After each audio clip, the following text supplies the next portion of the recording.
제 발언에 대한 여러 비판과 논란에 대해서 사과의 말씀을 드립니다.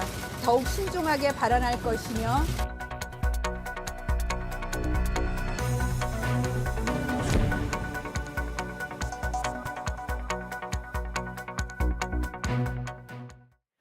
네, 5시엔 뉴스 후 오늘도 초록방 신의 원룸에서 정치권 이야기 해보겠습니다. 자, 매주 목요일 조금은 외로워 보이는 두 분을 모셨습니다. 아닌가요? 저는 김민아 평론가님 덕분에 외롭지가 않습니다. 아, 그래요? 네. 저는 외롭습니다. 네. 두 분이 의지하시는 게 아니고 여긴 외롭고. 아니, 대기실까지는 의지를 하셨잖아요. 신인규 변호사님은 네. 어디 뭐 대표도 맡고 그러시잖아요. 아, 저는 그런 것도 없고 잃을 것도 없고 네. 네. 막다른 곳에 몰려 있습니다. 프리랜서의 삶을. 네, 그래서 더더욱 외롭기 때문에 알겠습니다. 가끔은 신인규 변호사님 부럽습니다. 네. 제가 이 얘기를 한 거는 사실 뭐 보수, 진보 양쪽에서 또 워낙 쓴소리 많이 하셔서 좀 외롭다 이런 좋은 의미로 농담을 한 거였고요. 자, 두 분, 신인규 변호사, 김민아 시사평론가 모셨습니다. 자, 오늘 이번 주 내내 사실 이 주제를 다뤘어요. 나흘 만에 공식 사과가 나온 민주당 김은경 혁신위원장의 이야기입니다. 단계적 사과 제목을 이렇게 잡았는데 자, 일단 김은경 위원장 오늘 2번 사과를 했습니다. 아침 10시에 민주당 당사 앞에서 공식 사과하고 이어서 대한노인회 방문해서 다시 사과했는데 왜 그런 논란의 말을 했느냐라고 하니까 순수해서 그랬다라고 했습니다. 들어보시죠. 마음은 되게 순수했는데 투표라고 하는 것이 이렇게 중요한 것이다. 그것이 생각지 않게 그렇게 저는 이렇게 퍼져나가지 그건 이제 제가 판단을 하지 못했던 부족함이 분명히 있었던 것 같아요. 네, 마음은 순수했다. 자, 이 나흘 만에 나온 공식 사과를 평가한다면 어떨까요?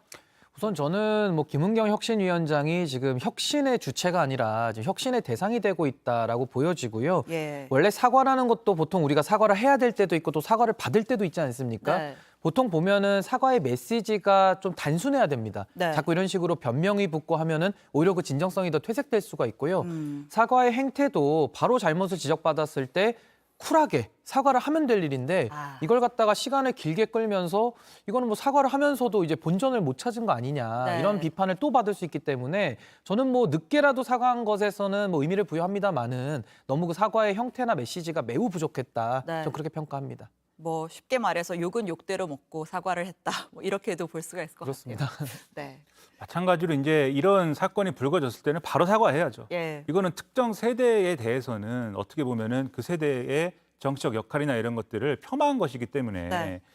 그렇기 때문에 이것은 빠른 사과가 필요했는데 빠르게 사과하지 않았고 예. 사과를 안 한 거에 더해서 혁신위의 2명의 대변인들이 나와서 이제 이거는 사과의 일은 아니라고 생각한다라고 설명을 해버리는 바람에 또 논란을 키우고 네. 이게 뭐 유감 표명이나 이런 것들은 했지만 구체적인 사과의 어떤 이 제스처가 나오지 않았기 때문에 또 논란을 키우고 이런 상태에서 이제 나흘째 이제 사과를 한 거 아니겠습니까? 네. 그래서 처음에 이제 이 발언이 어떤 돌발 발언처럼 나왔다고 하면 예. 그러면 이것에 대해서 빠르게 사과를 했으면은 그 사과를 계속 반복하면서 어떻게 수습을 했을 수 있는 일일 수도 있었는데 예. 그게 아니라 지금 뭐 버티다가 나흘 만에 사과를 했다가 되니까 사실은 사과를 뭐 했어야 되는 거지만 네.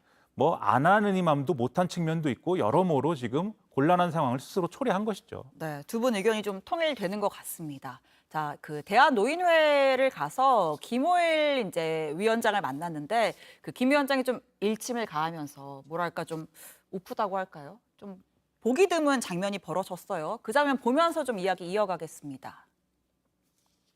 요 사진이라도 내가 뺨을 한 대 때리겠습니다. 예? 정신 차리고 앞으로는 절대로 그런 일 없기를 바랍니다.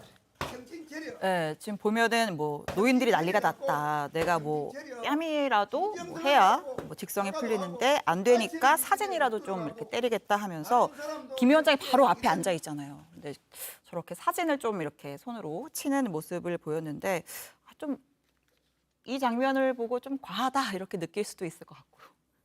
그렇죠. 아무래도 이제 김은경 위원장은 뭐 여성이고 네. 사진을 때리긴 했습니다만 여성의 신체적인 어떤 위해를 가하는 방식의 어떤 그러한 응징을 연상시키기 때문에 이것도 이제 논란의 이제 여지가 있는 그러한 이제 행위이긴 하죠. 네. 다만 이제 다각적으로 볼 필요는 있는 것 같습니다. 왜냐하면 이 고령층 유권자들의 경우에는 그만큼 이제 지금 격앙돼 있는 거예요. 지금도 이제 어떤 때리는 액션을 보면은 그냥 어떤 뭐 이 제스처를 한번 취하는 게 아니지 않습니까? 여러 번에 걸쳐서 정말 힘을 굉장히 많이 실어서 이제 때리고 있는데 그 정도로 이제 격앙돼 있는데 왜냐하면은 지금 여명 그러니까 남은 수명에 맞춰가지고 거기에 비례해서 뭐 투표권 이런 것들을 주자라고 하는 식의 어떤 그런 발언이 갖고 오는 여러 가지 파장이나 이런 것들이 그러니까 1인 1표제라는 거를 훼손했다라는 어떤 이론적인 어떤 그리고 민주주의의 원칙을 훼손했다 이런 비판도 가능한 거지만 고령층 유권자들 입장에서는 아니 우리가 나이를 먹었다는 이유로 정치적인 권리를 박탈당해야 되는 거냐. 어떻게 공당에서 그런 말이 나올 수가 있느냐. 이렇게 그런 분노할 수밖에. 본능적인 반감이 좀 커질 수가 있는 거죠. 예. 그렇죠. 오히려 그동안에 이제 사회적 경험이나 이런 걸 통해서 나이를 먹어가면서 이제 이 나라는 앞으로 어떻게 가야 되겠다라고 하는 지혜를 얻은 측면도 있는 것인데 이것을 왜 이렇게 폄하하느냐라고 하는 그러한 분노가 크기 때문에 이제 그러한 이제 고령층 유권자를 대변하는 단체의 이제 장 입장에서는 뭔가 이제 어떤 액션을 취해야겠다. 이제 이런 이제 마음의 발로인 것으로 보이고요. 그래서 이제 논란의 여지가 있지만 또 이런 상황을 계속 자초하고 만든 것에 대한 민주당의 책임 이런 것들을 다시 한번 느껴야 되는 장면이 아니겠느냐 생각을 합니다. 알겠습니다. 근데 저는 노인 회장님의 저런 뭐 격앙된 마음은 제가 이해를 하겠는데요. 당사자가 그래도 사과를 하러 온 거 아닙니까? 그렇다면 훈계를 하시더라도 그 방식이 조금 더 품위 있고 좀 교양 있게 하셨으면 어땠을까라는 아쉬움이 듭니다. 저렇게 당사자를 앞에 있는데 그걸 또 앉혀놓고서 뺨을 때리는 저런 퍼포먼스. 저거는 돌발 행동이 아니라 미리 준비해 온 거 아니겠습니까? 사진도 뽑아오셨기 때문에. 어제 그 양이원영 의원이 사과하러 갔을 때는 양이원영 의원의 명함을 이렇게 때리는 또 퍼포먼스를 저렇게 때리는 했어요. 퍼포먼스가 그렇게 좋아 보이지는 않고요. 예, 오히려 예. 더 엄중하게 무겁게 꾸짖어 주셨으면 더 효과가 있었지 않았을까 저렇게 생각합니다. 자, 두 분이 앞서도 지적했지만 이 논란이 더 커지게 된 거는 앞에 즉각적으로 사과를 한 게 아니라 혁신에서 처음에 사과할 일은 아니다 이렇게 입장을 밝혔던 게 또 영향을 있었을 것 같아요. 오늘 김 위원장이 사과 안 하려고 한 건 아니다 뭐 이런 입장을 밝혔는데 그 얘기도 좀 들어볼까요? 앞서 사과할 일 없다고 하셨었는데 사과하지 않는다는 말씀은 안 했고 지난번에 말씀 나눈 것에는 다니면서 계속 마음 푸셔라. 제가 어리석었다, 부족했다라고 하는 말씀으로 저는 그게 대체가 된다라고 생각을 했었습니다. 네, 사과하지 않겠다고는 안 했다라고 했는데 제가 오늘 첫 주제 제목을 단계적 사과로 잡았잖아요. 그러니까 처음 논란이 일었을 때는 사과할 일이 아니다 이렇게 혁신위의 공식 입장이 나왔다가 그 다음에 이제 지도부가 유감스럽다라고 했고 결국에는 이제 당사자가 직접 현장에 가서 죄송하다 이렇게 나흘에 걸쳐서 단계적 사과를 해서 좀 논란이 더 불거진 측면도 있는 것 같습니다. 그러다 보니까 여당의 공세가 상당히 거센데요. 자, 국민의힘 장해찬 최고위원이 김 위원장의 늦어지는 사과에 대해서 이런 해석을 내놨습니다. 들어보시죠. 대학 교수하고 연봉 3억짜리 금감원 부원장하고 평생 대접만 받고 이제 남에게 고개 숙여본 적이 없는 분이기 때문에 이 정도 대형 사고를 치고도 본인이 다른 일정 다 취소하고 사과하러 가야 한다는 생각 자체를 못 하시는 거거든요. 네, 그러니까 민주당에서 이제 처음에 정치인이 아니라서 좀 말실수를 했다. 그리고 김은경 위원장 본인 스스로도 내가 철이 없었다. 순수해서 정치 언어를 잘 몰랐다. 이렇게 해명을 했습니다. 비전문가의 실수로 좀 정리를 하려는 분위기, 그런 해명 뭐 납득을 할 수가 있을까요? 근데 뭐 교수라서 뭐 철없이 지내고 정치 언어를 잘 모른다고 하시면은 혁신위원장 자리에 가시면 안 되죠. 본인의 그러면 그릇과 분수를 아셨어야 되는 것이고 저는 김은경 위원장이 사실 이번 발언을 통해서 사과를 안 함으로써 뭐 양이원영 의원도 두둔을 했고요. 또 사과할 일 아니라고 했는데 이걸 통해서 민주당이 과거에 노인 폄하 발언을 했던 것들이 다 소환이 돼버렸거든요. 그랬죠. 그래서 사실은 노인 적대 정당이라는 것이 이번에 또 드러난 것은 상당히 민주당에는 뼈아픈 부분일 것이다. 오히려 도와주러 간 것이 아니라 오히려 민주당의 앞길을 지금 막고 있거든요. 그래서 저는 뭐 김은경 위원장이 이번에 그 실언에 대해서도 지금이라도 진지하게 뉘우치고 저는 그것이 그냥 뭐 사과할 일 아니었는데 오늘 사과했다. 지금도 말이 계속 바뀌지 않습니까?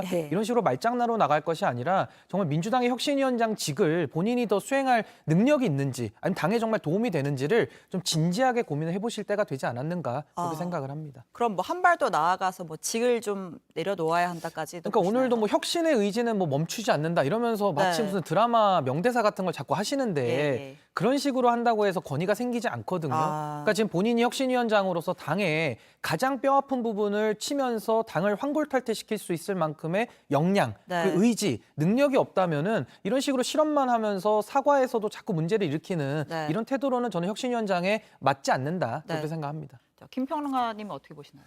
이 문제의 본질이 뭔가를 잘 생각해 볼 필요가 있는데 네. 장해찬 최고위원이 말하는 것처럼 이분이 대학 교수 출신이고 연봉 3억을 받았기 때문에 남에게 사과를 안 하는 인생을 살아서 이렇게 된 거냐.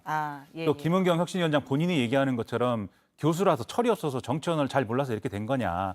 이게 본질적으로 그런 거냐 따져볼 필요가 있습니다. 그러니까 예를 들면 뭐 사과를 안 하고 연봉을 많이 받기로는 뭐 사실 검사 출신들도 마찬가지 아닙니까? 네. 근데 뭐 검사 출신 대통령도 있고 또 검사 출신 금감원장도 있고 여기저기에 있는데 그분들도 앞으로 그러면 이런 문제가 있어 사과를 안 하는 건가요? 그런 문제가 아니라고 생각을 하고 이게 어떤 사람이든지 간에 그 사람이 가지고 있는 어떤 특성 때문에 정치권에서 늘 무슨 사고가 일어납니다. 그러면 그 사고에 어떻게 대처하느냐가 중요한 거지 않습니까? 네. 앞서도 쭉 말씀드렸지만은 사과를 바로 하는 게 좋았다라고 드리는 말씀도 이 김은경 혁신위원장도 사람이기 때문에 잘못 말할 수 있단 말이에요. 그런 걸 수습을 했어야 되는데 수습을 제대로 못했다는 지적을 지금 하고 있는 거거든요. 근데 수습이 왜 제대로 안 됐느냐?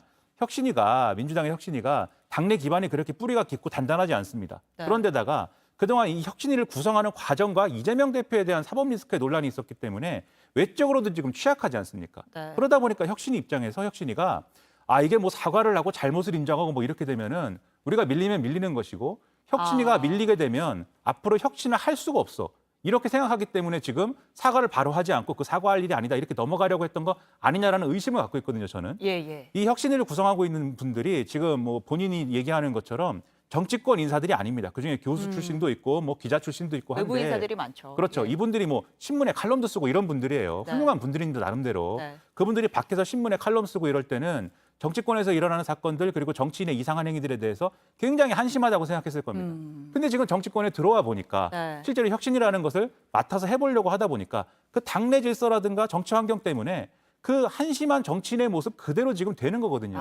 김은경 혁신위원장 둘러싼 논란이 한심한 정치권에서 보이는 모습 그대로 지금 다 진행이 된 거지 않습니까? 역설적으로. 그렇죠. 네. 그렇다면 이게 사람, 교수 출신, 3억 연봉 이런 문제가 있느냐? 그렇지 않은 거죠. 우리 정치가 이런 새로운 뭔가 이 정치에 발담그지 않았던 분들 데려와도 그런 분들 다 이상한 분들도 만드는 그런 정치를 지금 또 하고 있는 거다. 이런 네. 점에서 보면은 혁신위원장으로서 그냥 내 생각, 내 상식만 가지고 할 수 있는 과제가 아니라는 거를 인식을 해야 됩니다. 훨씬 더 이제 좀 유능한 어떤 그런 능력이 있어야 되고 훨씬 더 큰 각오가 있어야 되고 훨씬 더 철저한 자기 관리가 있어야만 지금 혁신위원장을 할 수 있는 것인데 그 때를 지금 놓쳐버린 놓쳤다. 그런 아쉬운 상황이다라고 생각합니다. 그러니까 좀 당내 기반이 약한 혁신위가 좀 권위를 유지하려고 사과를 좀 미뤘던 것이 오히려 혁신위의 권위를 좀 훼손하는 결과가 됐다라는 해석을 좀 김 평론가님 말고도 또 하는 분이 있는 것 같아요. 민주당 또 미스터 쓴소리로 불리는 원로인 유인태 전 국회 사무총장도 비슷한 평가를 내렸습니다. 듣고 한번 이어가죠. 민주당 의원들 중에서 그리고 또 원로 의원들 중에서도 사퇴가 필요하다라고 혁신의 의지는 그대로 갑니다. 그게 무슨 놈의 혁신이가 되겠냐 이 말이에요. 처음부터 태생부터 한계가 있던 거 아니에요. 철도 없는 사람이 뭔 놈의 설문을 돌리고 계속 더 하려고 그래. 사퇴 안 하면 이제 권위가 서겠냐고 혁신. 좀 전에 신 변호사님이 조금 전에 스포일러를 좀 해주셨는데 이 영화 속 명언 같은 혁신을 이어갈 것이다라는 발언, 뭐 자리를 놓지 않겠다라는 뜻으로 해석할 수 있을 것 같은데 김 위원장의 속내가 어떨지 또 민주당 지도부도 속이 탈 것 같고요. 그렇죠. 지금 가장 난감해질 수밖에 없는 게 이재명 대표는 분명히 혁신위를 만들면서 혁신위에 정권을 실어주겠다 이렇게 얘기를 한 상황입니다. 그런데 이게 대표의 권위만 갖고 해결이 안 되는 게 제가 영화 제목에 그런 제목이 있죠. 조금 뭐 여기 품위 있는 방송이니까 순화해서 제목을 말씀드리면은 좋은 분, 나쁜 분, 이상한 분이라는 영화가 있습니다. 근데 혁신위원장이라는 큰 어떤 역할을 하려면 굉장히 누가 봐도 좋은 분이어서 이분이 얘기하는 혁신은 우리가 따르지 않으면 안 돼. 그래서 딴 얘기를 우리가 할 수가 없어. 이런 분위기 속에서 혁신을 하거나 아니면 뭐 비유하기로 나쁜 분이어서 정말 욕 먹고 조직적인 반대에 부딪히고 그러면서도 손에 피 묻히면서 이건 해야 되는 거니까 더 이상 얘기하지 마라. 이렇게 치고 가거나 이런 스타일의 어떤 혁신위원장이어야 사실 이 혁신이라는 어떤 과제를 할 수 있는 건데 지금 연속된 이러한 사건들 때문에 김은경 혁신위원장님 이상한 분이 된 거거든요. 이상한 분이 되면은 아무도 이분의 얘기를 듣지 않는 거예요. 오늘도 보면은 민주당의 이제 전용기 의원이 그런 주장을 했습니다. 혁신위가 자기 정치하려다가 스텝 꼬여가지고 이 지경이 된 거 아니냐. 무슨 얘기냐면 이 발언이 나온 자리가 그 청년층 투표 독려하는 그런 자리였다는 거지 않습니까? 외부 행사에 가서. 그렇죠. 근데 네. 혁신위원장은 당을 어떻게 혁신할 것이냐를 연구하고 그다음에 그것에 대한 이제 의견을 교환하는 그런 자리에 가서 있어야지. 네. 청년층 투표 동료를 하는 자리에는 왜 갔냐? 그게 자기 정치 아니냐? 벌써 이런 얘기 나오는 거거든요. 네. 혁신위에 손가락질을 하면서 이거 자기 정치하는 사람들이라고 하는 그 의원들이 이제 당내에 계속 늘어날 것인데 혁신위에 혁신 과제를 내놓으면 그게 먹힐까요? 그게 가장 큰 문제가 지금 되고 있는 겁니다.